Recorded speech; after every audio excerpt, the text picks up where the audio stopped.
Welcome to our channel. Today we're diving into a quick and easy guide on how to send direct messages using Gmail.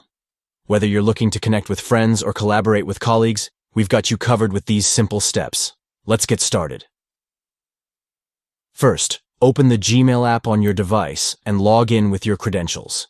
If you're already logged in, you can skip this step. Just make sure you're ready to chat. Next, look for the chat icon at the bottom of your screen. It resembles a speech bubble. Go ahead and tap on that icon, and you'll be taken to your chat section where all your conversations live.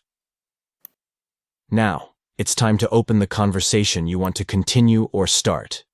If you're messaging someone for the first time, you can search for their name or email in the search bar. Once you've found the conversation or established a new one, you're almost there. The next step is to type your message. At the bottom of your screen, you'll see a text box. Click on it and start writing your message.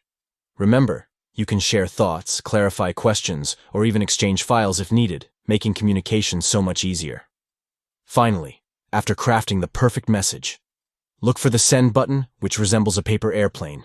Tap that, and your message will be on its way. And that's it. You've successfully sent a direct message through Gmail. We hope you found this guide helpful. If you did, don't forget to give us a thumbs up and subscribe for more useful tips.